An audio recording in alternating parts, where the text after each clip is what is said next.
Shalom, Bapak Ibu dan Saudaraku yang dikasihi Tuhan. Pada pagi hari ini kita tidak lupa untuk bersyukur dan terima kasih kepada Tuhan karena penyertaan-Nya yang Dia sudah nyatakan bagi kita, sehingga pada pagi hari ini di minggu kedua di bulan Juni tahun 2020 kita kembali dapat dipertemukan lewat ibadah kita pagi hari ini. Oleh karenanya pada pagi hari ini saya rindu untuk mengajak kita bersama-sama umat Tuhan secara umum dan secara khusus buat seluruh jemaat GBI Gunung Padang Purbalingga, kita akan bersama-sama untuk mendengarkan firman Tuhan, yang mana pagi hari ini saya akan sampaikan firman Tuhan dengan judul meneladani hidup Raja Hizkia. Meneladani hidup Raja Hizkia. Kita akan membaca firman Tuhan di dalam Yesaya pasal yang ke-38 ayat pertama hingga ayat yang ke-6.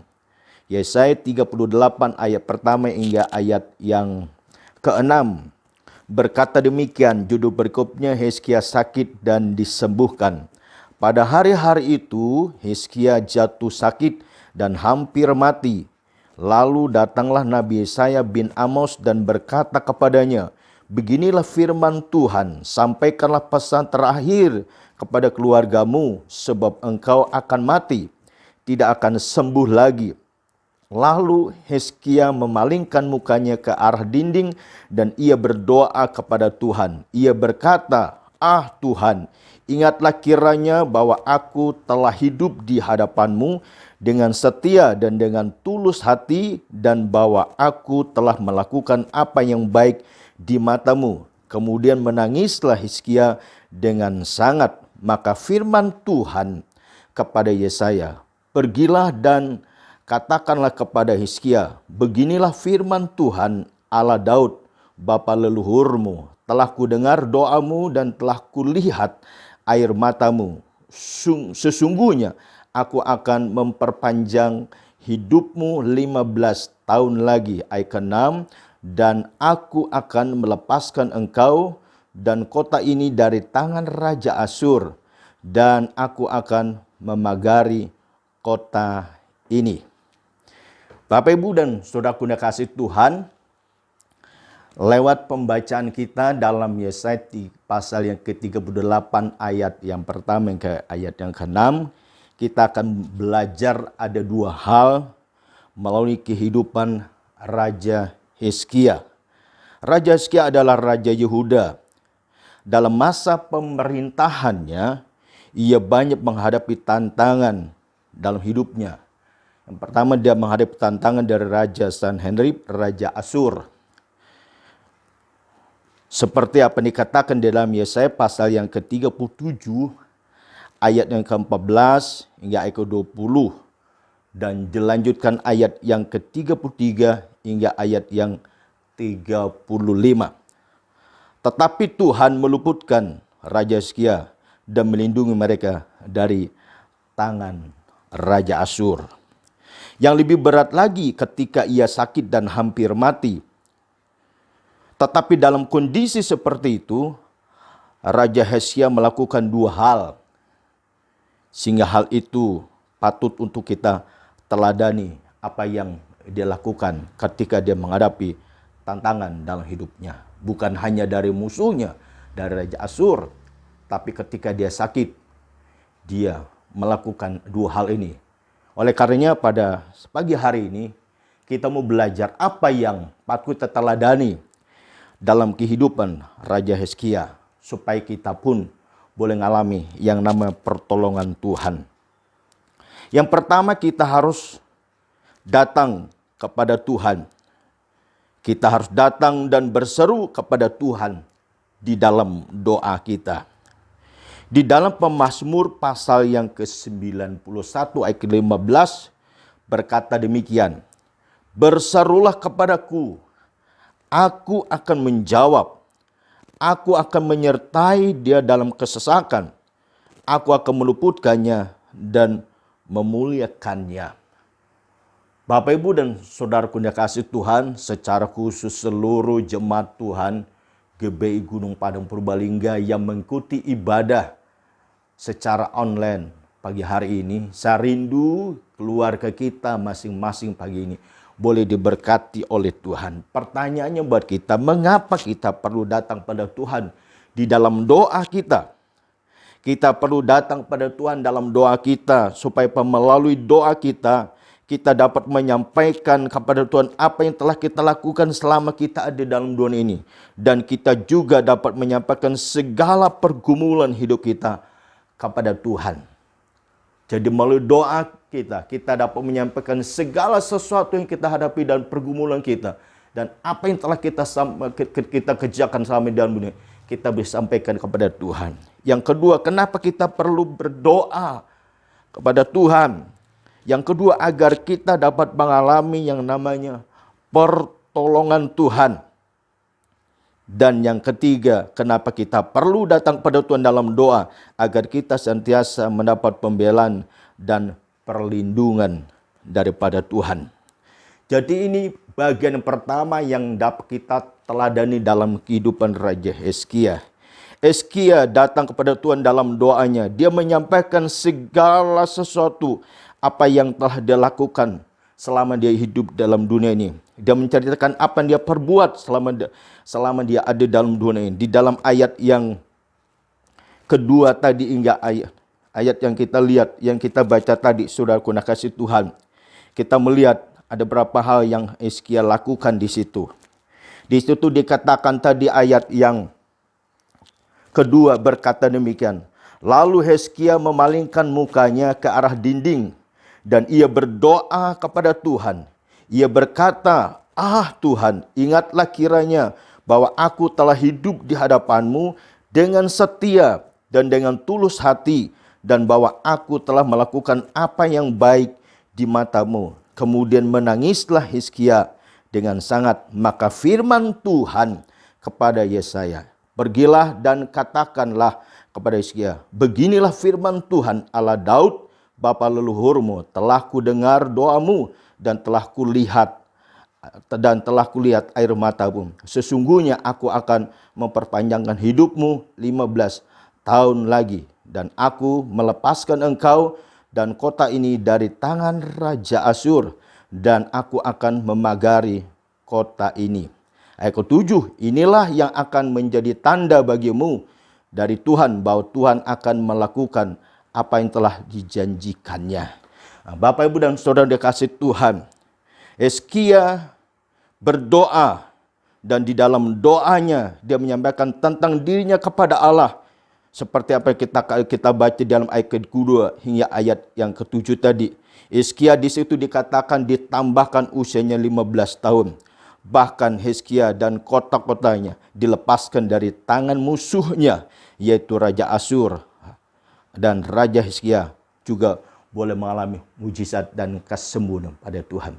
Jadi Bapak, Ibu, dan Saudara dikasih Tuhan, ini bagian yang pertama yang dapat kita harus lakukan melalui kehidupan Raja Hizkia, yaitu kita harus datang kepada Tuhan di dalam doa kita.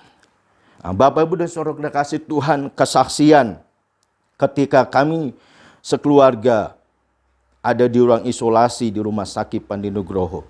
Di situ kami terus berdoa, memuji Tuhan, menyembah Tuhan, bahkan sampai menangis di hadapan Tuhan. Kenapa itu kami lakukan? Karena hanya di dalam doa ada kekuatan. Di dalam doa ada kedamaian. Di dalam doa ada sukacita. Dan melalui doa iman diteguhkan. Bapak, Ibu, dan Saudara kasih Tuhan, dalam menjalani keadaan di ruang isolasi, kami bisa melewati semuanya itu. Bahkan kami bisa keluar bersama-sama. Saat ini kami sudah ada di rumah. Kami percaya itu semuanya bukan hanya karena kami sendiri berdoa, tetapi kami percaya itu juga karena dukungan doa dari Bapak, Ibu, Saudara semua. Bahkan hamba-hamba Tuhan yang lain yang mendukung kami di dalam doa. Sehingga ketika kami ada di sana, kami diberi kekuatan, bahkan diberikan kemampuan menghadapinya, bahkan sampai menyelesaikannya, sampai kami bisa pulang.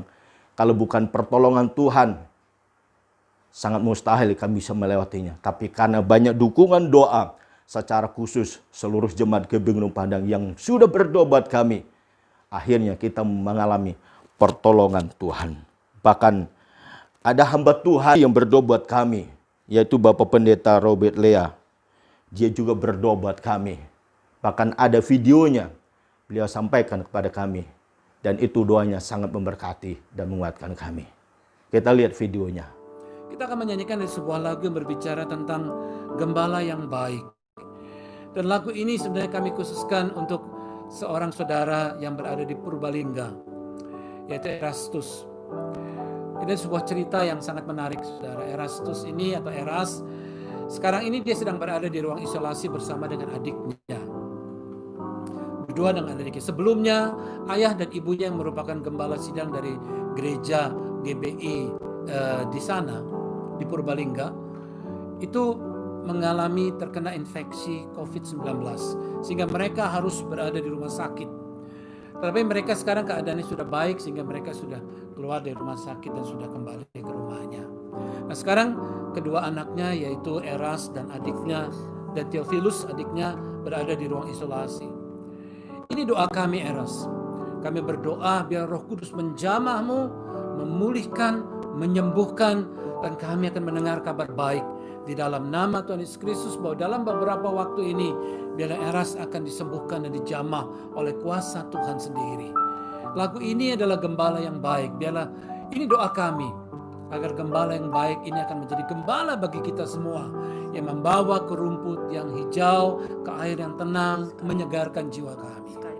Sekalipun aku berjalan dalam lembah kekelaman, namun aku tidak takut bahaya, sebab gadamu dan tongkatmu Tuhan sendiri akan membimbing, menuntun, melindungi dan menjagai.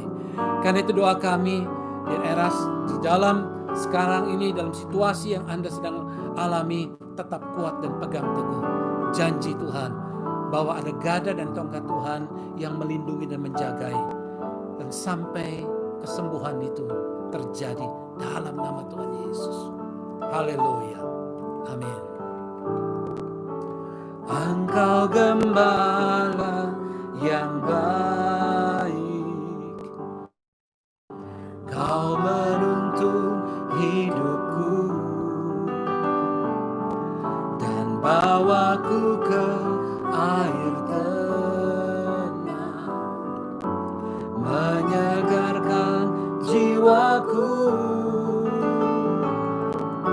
Sekalipun ku berjalan dalam lembah kekelaman, tak akan gentar ku melangkah,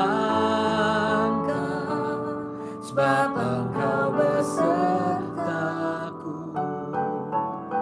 Terima kasih Tuhan, terima kasih. Haleluya.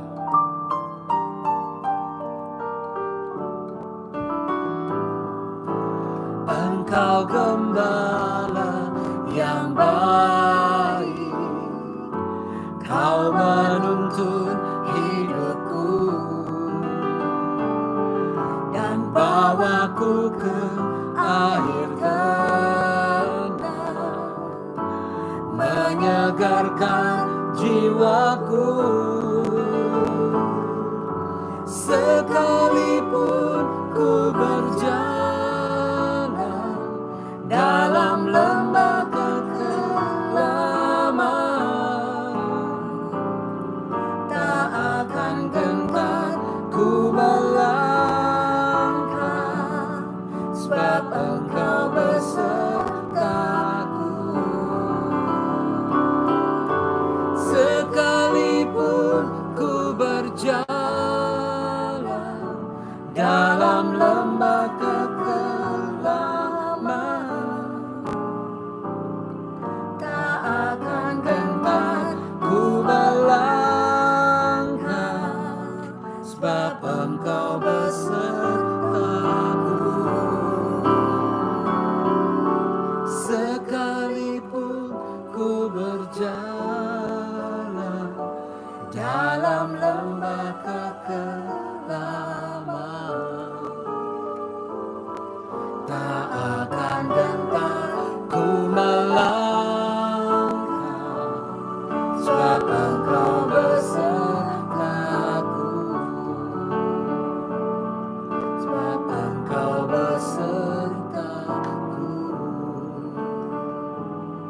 sebab Engkau besertaku.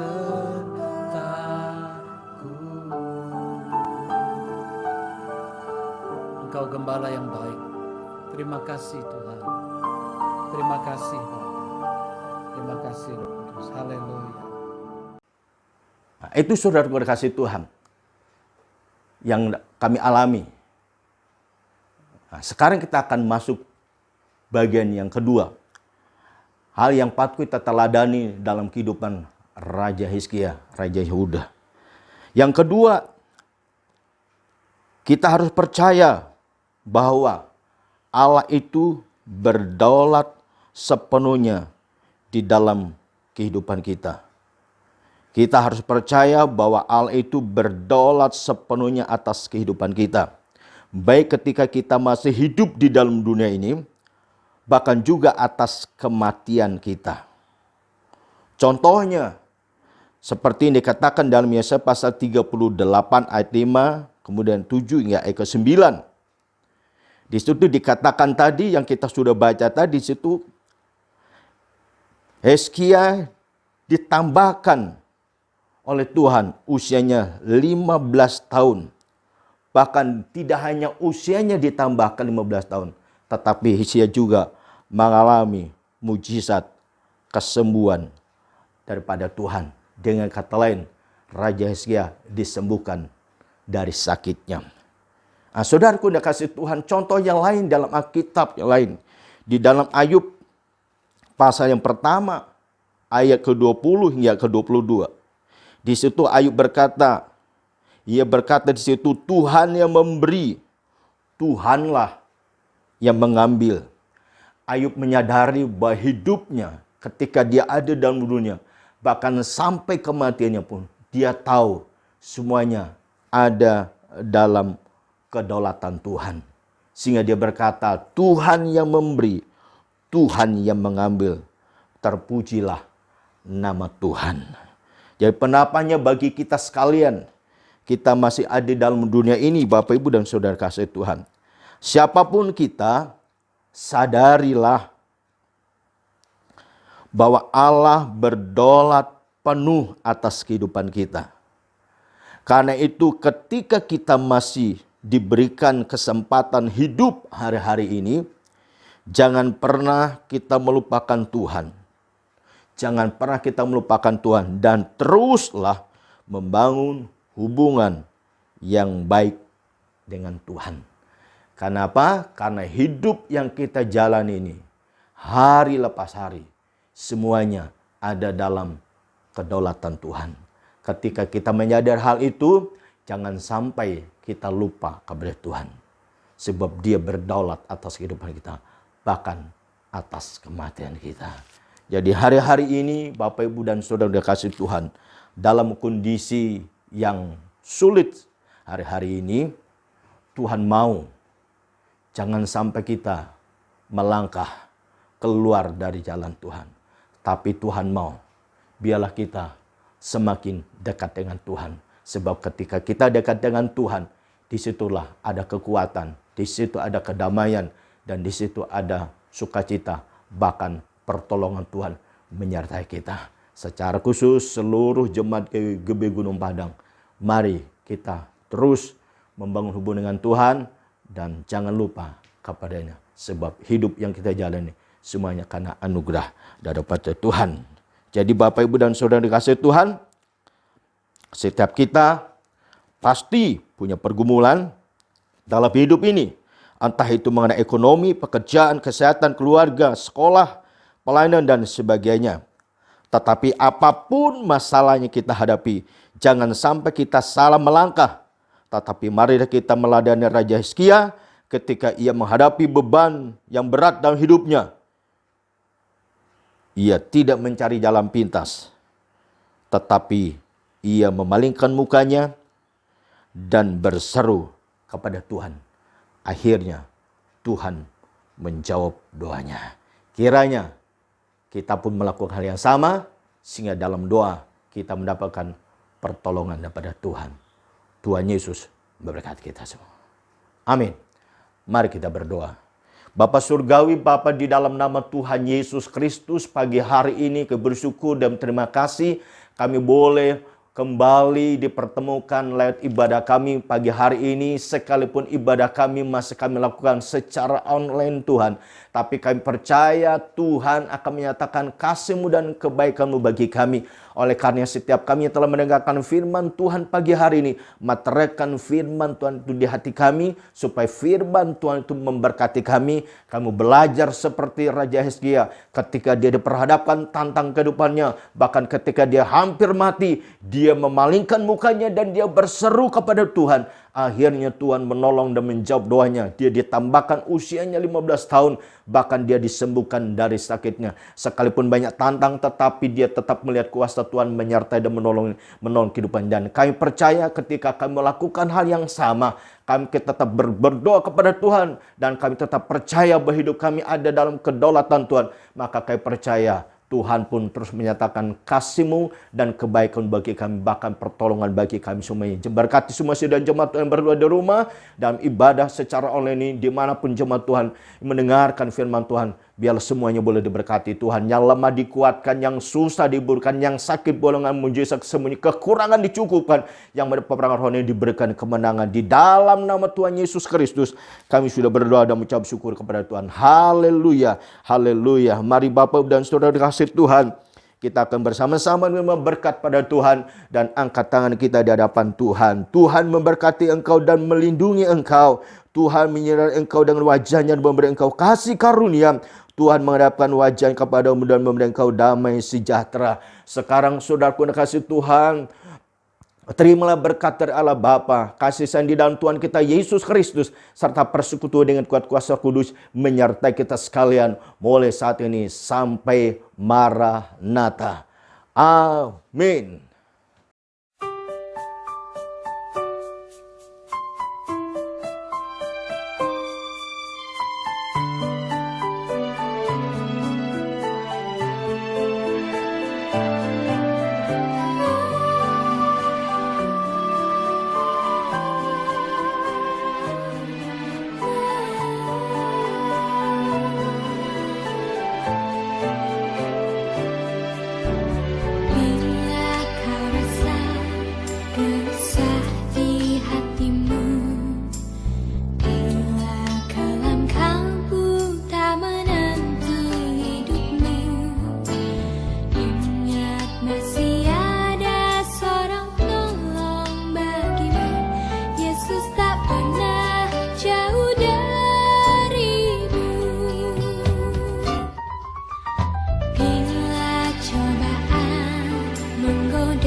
Indonesia.